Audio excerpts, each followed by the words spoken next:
Namaku Pendeta Sulaiman Al-Abudi dari Perguruan Tinggi Teologi.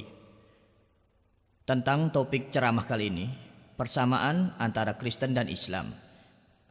Itu yang selama ini kujalani dan yang aku mengerti. Persamaan antara Kristen dan Islam. Itu yang selama ini kujalani. Apa yang dikatakan tentang perbedaan antara Yesus dan Muhammad, bahwa Yesus hanya diperuntukkan bagi orang-orang Yahudi dan Muhammad bagi seluruh manusia di dunia.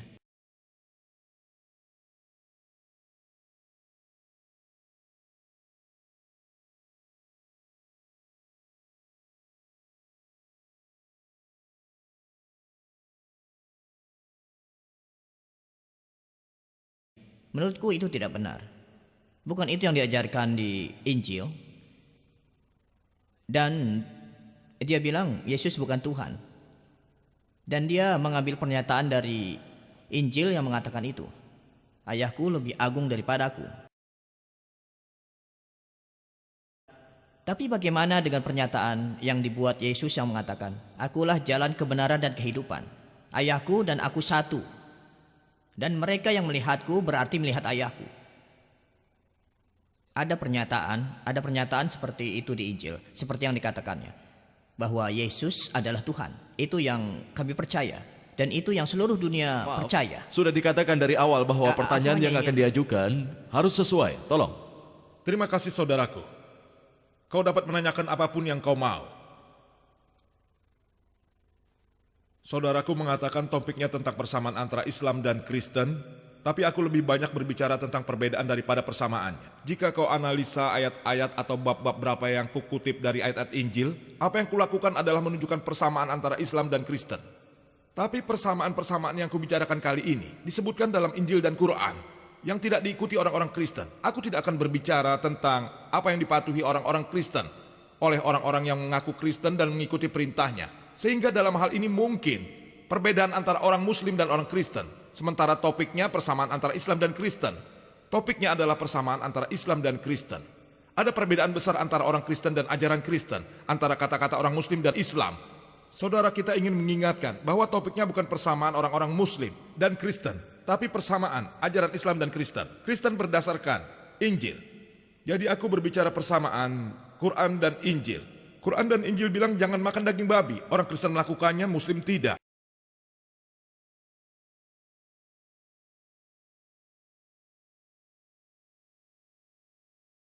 Quran dan Injil bilang untuk membagikan harta. Orang Kristen tidak melakukannya, Muslim melakukannya. Quran dan Injil bilang lakukanlah khitan. Muslim melakukannya, kalian tidak.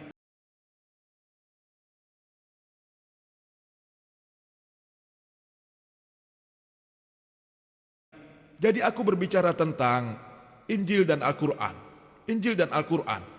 Jadi Isa berkata, kau harus percaya pada Tuhan. Kalian percaya Trinitas. Isa berkata, jangan menyembahku, kalian menyembahnya. Dan lain-lain.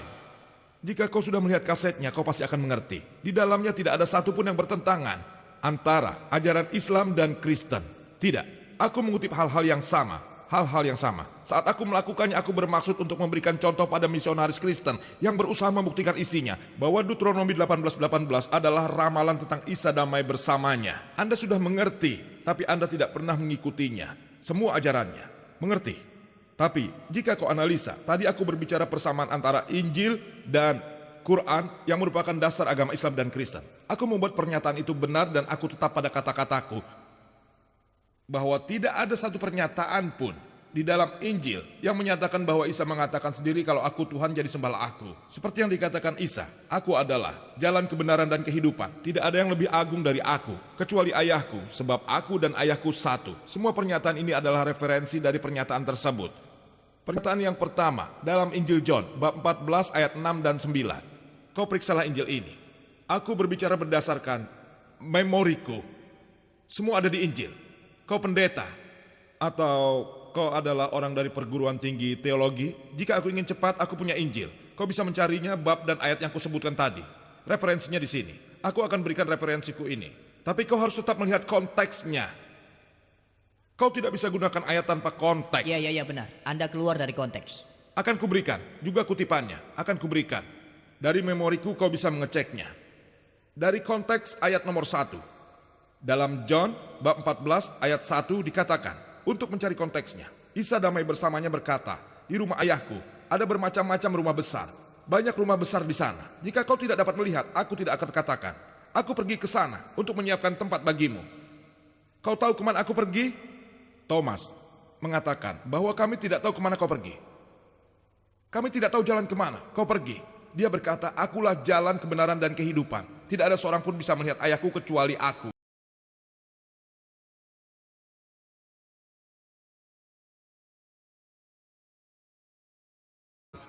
Dan aku setuju Isa damai bersamanya adalah jalan kebenaran dan kehidupan. Tidak seorang pun yang dapat menghadap Tuhannya selain Isa. Saat periodenya, setiap nabi setiap waktunya adalah jalan dan kebenaran bagi Tuhan yang Maha Besar. Tuhan yang Maha Besar. Saat periode Musa, Musa adalah jalan kebenaran dan kehidupan.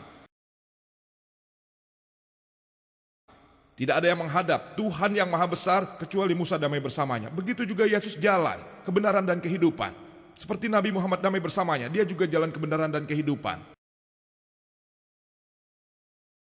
Jadi setiap nabi di waktunya merupakan jalan kebenaran. Aku setuju dengan pernyataan itu. Maksudnya bahwa jika kau mengikutiku, kau mengikuti Tuhan yang Maha Besar. Dialah jalannya. Dalam ayat yang lain dikatakan bahwa kau belum melihat Tuhan. Kemudian Isa damai bersamanya berkata, lebih baik kau melihatku yang sudah pernah melihat Tuhan. Lebih baik kau melihatku dan melakukan perintahku. Berarti kau mengikuti perintah Tuhan. Lebih baik melihatku yang sudah melihat Tuhan. Kau lihat konteksnya. Kesaksian pertama konteksnya. Bahwa ayahku mempunyai banyak sekali rumah-rumah besar. Sesuai konteks berarti ia berbicara pada Tuhan. Jelas disebutkan, jika kau membaca konteks yang ingin diketahui, dalam konteks penyerahan diri, jika kau mengikutiku, akulah jalan kebenaran. Jika kau mengikuti ajaranku, kau mengikuti ajaran Tuhan yang Maha Besar. Sama dengan nabi yang kau ikuti ajarannya, kau mengikuti ajaran Tuhan secara tidak langsung menerima tanpa keberatan terhadap pernyataan ini. Pernyataan yang berikut, yang disebutkan oleh penanya tadi, aku dan ayahku adalah satu. Ada di dalam John bab 10 ayat 30. Kau bisa periksa dalam John bab 10 ayat 30. Aku dan ayahku satu. Kembali, aku gunakan konteksnya. Sesudah konteks yang kau katakan, yang kau percayai. Apakah Isa damai bersamanya itu Tuhan atau bukan? Jika kau baca konteksnya, Avante ayat 1, 2, 3. Injil John bab 10 ayat 2, 3 mengatakan bahwa Isa memasuki kuil Sulaiman. Isa damai bersamanya memasuki kuil Sulaiman. Ayat 24 mengatakan bahwa semua Yahudi mengelilinginya dan berkata, berapa lama kau membuat keraguan? Jika tidak dikatakan secara jelas sesuai dalam versi King James dari Injil. Ayat 25 mengatakan, aku mengatakannya tapi kau tidak percaya. Semua yang kulakukan atas nama ayahku, mereka jadi saksi atas aku. Semua yang kulakukan atas nama ayahku, mereka jadi saksi atasku. Ayat 25. Ayat 26 sudah kukatakan kau tidak percaya karena kau bukan dombaku. Ayat 27 mengatakan bahwa dombaku, mereka menyembuhkanku. Aku tahu mereka mengikutiku. Ayat 28, bahwa aku berikan kehidupan abadi yang lebih baik yang tidak akan hilang. Tidak seorang pun dapat menancapkannya pada tanganku. Ayat 29, ayahku memberikan padaku lebih agung dari semuanya. Tidak seorang pun dapat menancapkannya pada tangan ayahku. Ayat 28 mengatakan, tidak seorang pun dapat menancapkan pada tanganku. Ayat 29 mengatakan, tidak seorang pun dapat menancapkannya pada tangan ayahku. Ayat 30, aku dan ayahku adalah satu. Jadi jika kau baca konteksnya, tidak seorang pun dapat menancapkannya pada tanganku. Tidak seorang pun dapat menancapkannya pada tangan Isa damai bersamanya. Ayat 29 mengatakan, tidak satu pun yang dapat menancapkan pada tangan ayahku. Ayat 30, aku dan ayahku satu. Dalam konteks yang ingin diketahui, dengan sengaja Isa dan Tuhan yang Maha Besar adalah sama. Ayahku adalah dokter medis. Sebenarnya aku juga dokter medis. Aku dan ayahku adalah satu.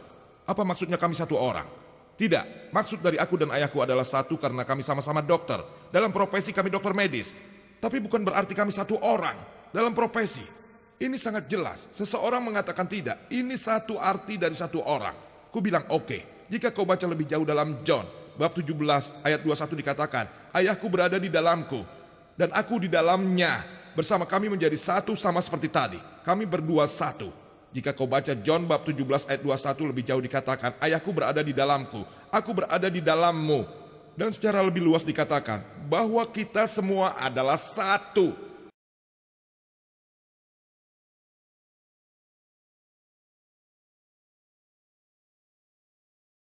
Jika kau mengatakan satu, kau harus percaya pada 14 Tuhan. Tuhan yang Maha Besar, Yesus Kristus dan seluruh perangkatnya. Jika kau baca manuskrip yang asli, saudara, yang digunakan di sini adalah sama dengan yang terdapat dalam Injil John bab 10 ayat 30 yang berkata bahwa aku dan ayahku satu. Sama dengan yang dikatakan dalam John bab 17 ayat 21. Sama, ayahku dalam diriku, aku dalam dirimu. Kita satu. Ayat 23 mengatakan, aku ada di dalammu.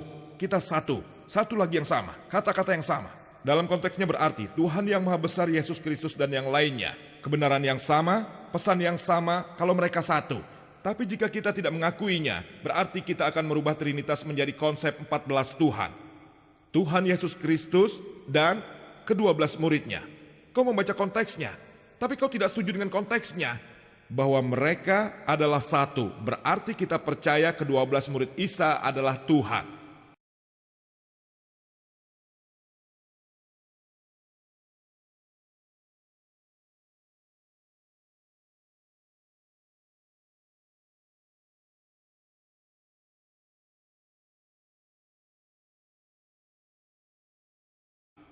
Kau baca lebih jauh, ayat 31. John bab 10 ayat 31 sesudah Isa berkata, aku dan ayahku satu. Orang Yahudi mengambil batu untuk melemparinya. Kau tahu, mereka tahu. Orang Yahudi ingin membunuhnya untuk menyingkirkannya. Lihat, orang Kristen menuntut definisi. Orang Yahudi menuntut penebusan. Kristen menuntut penebusan. Yahudi menuntut definisi untuk menyingkirkannya. Ayo bunuh dia, mereka jadi punya alasan untuk membunuhnya. Dan diberikan jawaban. Isa damai bersamanya mengatakan, masih banyak pekerjaan baik yang belum ditunjukkan ayahku. Yang mana yang membuatmu melempariku? Ayat 32, kau bisa lihat. Ayat 32, pekerjaan baik yang mana yang membuatmu melempariku? Dan ayat 33 orang Yahudi menjawab, kami tidak melemparimu karena pekerjaan yang baik. Kami melemparimu karena kau menjadi laki-laki yang diberkati. Kau menuntut definisi. Tapi Isa menghalaunya dengan ayat 34 dan 5 dalam Injil John bab 10. Dikatakan, tidak disebutkan dalam kitabmu bahwa aku Tuhanmu. Dan pada orang-orang yang didatangi kalimat-kalimat Tuhan. Jika kau katakan orang itu Tuhan, kitabmu tidak menulisnya. Orang yang didatangi kalimat-kalimat Tuhan. Jika kau menyebutnya Tuhan, kitabmu tidak menulisnya. Dan jika kau melihat dalam Sam, bab 82 ayat 6 dikatakan bahwa dialah Tuhan. Jika kau baca konteksnya, Isa damai bersamanya tidak ada yang menyebutnya definisi. Dia tidak mengatakan bahwa dirinya adalah Tuhan. Dia hanya pembawa pesan Tuhan yang Maha Besar.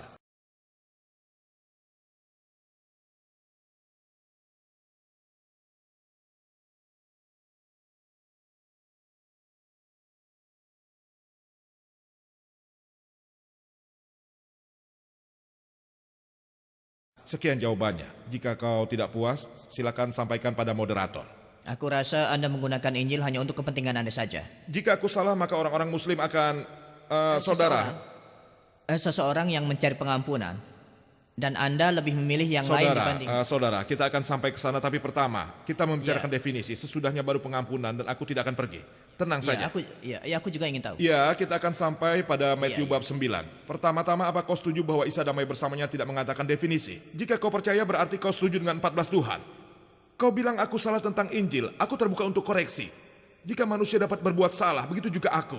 Injilnya yang mengatakan padaku pada Dr. Zakir Naik, kau telah salah mengerti tentang Injil, bukan ini, tapi yang itu. Tapi, hanya jika aku salah, di dalam Islam kami percaya, kau harus memberikan bukti. Aku mengatakan kau salah, aku memberikan bukti, sesuai bab 1 dalam konteks. Kalau kau katakan aku salah, konteksnya kau menggunakan alasan yang salah. Ini Injil, bukalah. Ini buktinya, bukalah. Kalau aku salah, aku siap dikoreksi. Jangan hanya mengatakan kalau aku salah. Bahkan jika seseorang berbuat salah, aku tidak bisa begitu saja mengatakan kau salah. Aku harus memberikan alasan. Aku sudah memberikanmu konteks tadi. Jika menurut pengertianku tentang Injil salah, kau sebagai seorang ahli teologi. Kau ahli teologi, aku setuju. Aku memang mencari orang semacammu. Kau sebagai ahli teologi. Seharusnya kau katakan, Zakir, konteksmu salah. Seharusnya tidak seperti itu. Tunjukkan, aku sudah memberimu referensi. Kita baru menuju bab pengampunan. Apa kau tidak punya keraguan terhadap John bab 8 ayat 30? Aku tidak setuju dengan perbedaannya. Aku tidak setuju. Apanya yang tidak kau setuju? Aku tidak setuju dengan perbedaannya. Baiklah, itu bukan masalah. Iya. Pertanyaan selanjutnya. Pertanyaan selanjutnya adalah... Tolong dekati mic. Kata bahwa... Lebih dekat lagi, tolong. Yang mengatakan Yesus membawa kepada kehidupan abadi. Yesus mengatakan untuk menjaga perintah-perintahnya. Benarkah? Iya. Ada beberapa masalah. Ayat tersebut tidak berhenti di sana. Iya, sudah aku katakan. Dan orang berkata, aku sudah menjaga semua perintah itu selama hidupku. Kemudian Yesus berkata, kau akan mempunyai lagi semua milikmu. Dan kemudian kau akan datang mengikutiku. Apa maksudnya? Jika kau ingin hidup abadi, ikutlah aku sekarang.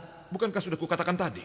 Iya, itu memang benar. Tapi Anda menggunakannya untuk kepentingan Anda sendiri. Ini tidak benar. Saudara, aku sudah berikan konteksnya. Aku juga tahu konteksnya. Dalam Matius bab 19 ayat 16 di dalamnya, dikatakan Isa damai bersamanya. Dia mengatakan, oh Tuhan, apa hal yang harus dilakukan untuk mendapatkan hidup yang abadi? Ayat selanjutnya mengatakan, tidak ada satupun yang baik. Satu-satunya yang baik, hanya Bapa di surga.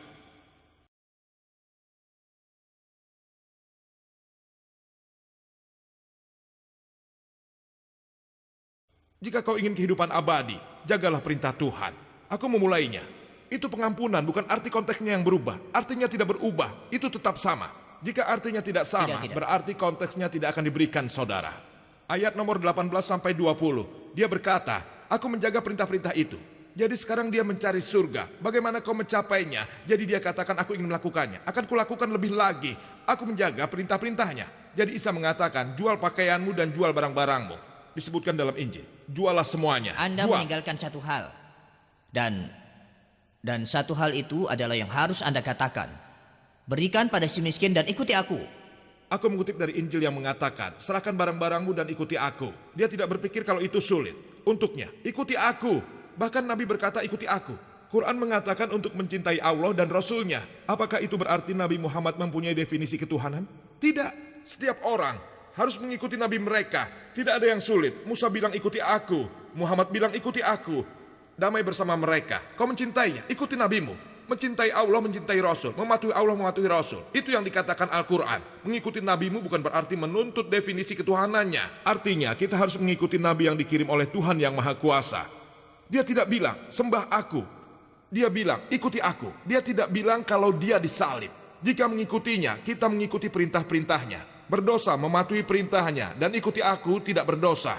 Orang-orang datang karena ingin tahu. Isa damai bersamanya mengatakan untuk mengikuti ajarannya yang diberikan oleh Tuhan yang Maha Kuasa dan kau akan masuk surga. Mereka tidak harus percaya kalau aku Tuhan baru mereka masuk surga. Kuharap itu jawabannya. Baik, terima kasih.